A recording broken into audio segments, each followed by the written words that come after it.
Silicon ಸಿಟಿಯ ಹೋಟೆಲ್ಗಳಲ್ಲಿ ತಿಂಡಿ ತಿನಿಸು ಬಲು ದುಬಾರಿಯಾಗಿದೆ. ಇಡ್ಲಿ ವಡೆ ಕೇಳಂಗೆ ಇಲ್ಲ, ಕಾಫಿ ಟೀ ಕುಡಿಯಂಗೆ ಇಲ್ಲ.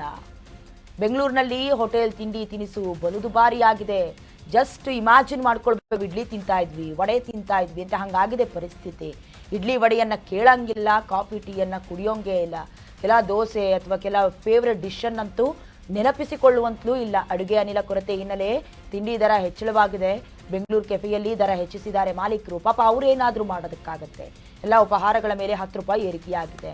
ಸ್ವತಃ ನಾವೇ ರಿಪೋರ್ಟನ್ನು ತಂದಂಥ ರೀತಿಯಲ್ಲಿ ಕೆಲ ಹೋಟೆಲ್ಗಳ ಮಾಲೀಕರು ಹೇಳ್ಕೊಳ್ತಾ ಇದ್ರು. ಕರ್ನಾಟಕ ನ್ಯೂಸ್ ಬಿಟ್ನಲ್ಲಿ ಗಮನಿಸಿದ್ರಿ ನೀವು. ಅಂದರೆ ಅಟ್ಲೀಸ್ಟ್ ಅಲ್ಲಿರುವಂಥ ಸಿಬ್ಬಂದಿ ವರ್ಗದವರು ಅಡುಗೆ ಮಾಡ್ಕೊಳ್ತೀನಿ ಅಂತ ಹೇಳಿದ್ರು ಕೂಡ ಅಲ್ಲಿ ಗ್ಯಾಸ್ನ ಕೊರತೆ ಎದುರಾಗ್ತಾ ಇದೆ. ಹಾಗಾಗಿ ಏನು ಮಾಡೋದಕ್ಕೆ ಸಾಧ್ಯ ಆಗ್ತಿಲ್ಲ. ನಿನ್ನೆ ಮೊನ್ನೆವರೆಗೂ 30% ಹೋಟೆಲ್ಗಳ ಬಾಗಿಲು ಮುಚ್ಚಿತ್ತು. ಅದು 50%ಕ್ಕಾದರೂ ಕೂಡ ಅಚ್ಚರಿ ಪಡುವಂಥ ಸ್ಥಿತಿಯಲ್ಲಿ ನಾವಿಲ್ಲ. ಕೆಲವೊಂದಷ್ಟು ಹೋಟೆಲ್ಗಳಲ್ಲಿ ಮೆನುಗಳಿರ್ತಾವೆ.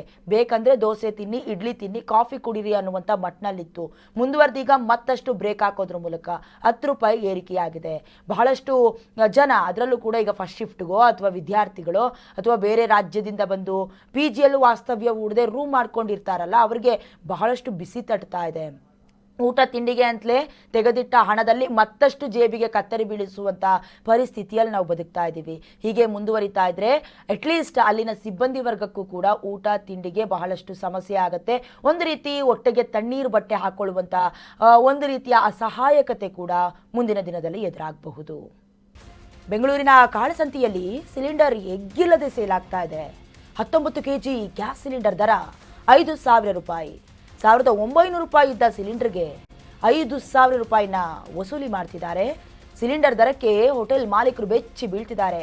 ನೋಡಿ ಎಂತೆಂಥ ಟೈಮನ್ನು ಬಳಕೆ ಮಾಡ್ಕೊಳ್ತಾರೆ ಅಂತ. ಮೊದಲನೇದಾಗಿ ಕಾಳಸಂತೆಯಲ್ಲಿ ಗ್ಯಾಸ್ ಸಿಲಿಂಡರನ್ನು ಸೇಲ್ ಮಾಡೋ ಹಾಗಿಲ್ಲ. ಅದು ಇಷ್ಟು ದಿನಗಳ ಕಾಲ ಎಗ್ಗಿಲ್ಲದೆ ಸಾಗ್ತಾ ಇತ್ತು. ಯಾವಾಗ ಕುತ್ತಿಗೆ ಮಟ್ಟದವರೆಗೂ ಬರ್ತಾ ಇತ್ತು ಅಲ್ಲಿವರೆಗೂ ಅದನ್ನೆಲ್ಲ ಗಮನಿಸುವಂಥ ಕೆಲಸವನ್ನು ಈವನ್ ರಾಜ್ಯ ಸರ್ಕಾರ ಆಗಲಿ, ಕೇಂದ್ರ ಸರ್ಕಾರ ಆಗಲಿ, ಅಥವಾ ಅವರೇ ಹೋಗಿ ತಗೊಂಡು ಬರ್ತಾ ಇದ್ರು ಅಂತ ಹೇಳಿದ್ರು ಕೂಡ ಅದೇನು ತಪ್ಪಾಗ್ಲಿಕ್ಕಿಲ್ಲ ಅನ್ಸುತ್ತೆ. ಯಾಕಂತೇಳಿದ್ರೆ ಗ್ಯಾಸ್ ಖಾಲಿ ಆಯಿತು, ಇನ್ನೂ 1 ತಿಂಗಳು ಬುಕ್ಕಿಂಗ್ ಗಂಟೆ ಯಾರು ಕಾಯ್ಕೊಂಡಿರ್ತಾರೆ? ರೀಫಿಲ್ ಆಗಬೇಕು. ಅದು ಕಾಳಸಂತೆ ಆದರೂ ಆಗಿರಲಿ, ಪಕ್ಕದ ಮನೆಯವರಾದರೂ ಆಗಿರಲಿ, ತುಂಬಿಸ್ಕೊಂಡು ಬರಬೇಕು ಗ್ಯಾಸನ್ನು ಅನ್ನೋದಷ್ಟೇ ಚಿಂತನೆ ಆಗಿತ್ತು.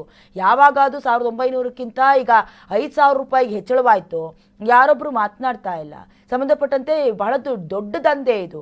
ಅದರಲ್ಲೂ ಮೊನ್ನೆ ತಾನೇ ಕೆಲವೊಂದಷ್ಟು ಡೀಟೇಲ್ಸನ್ನು ಕೊಡ್ತಾ ಇದ್ರು. ಕೆಲ 40 ರಿಂದ 50 ಕಾಳಸಂತೆಯಲ್ಲಿ ಮಾತ್ರ ಮಾರಾಟ ಮಾಡ್ತಿದ್ದಾರೆ ಅಂತ. ಖಂಡಿತಗಳು ಸಾಧ್ಯನೇ ಇಲ್ಲ.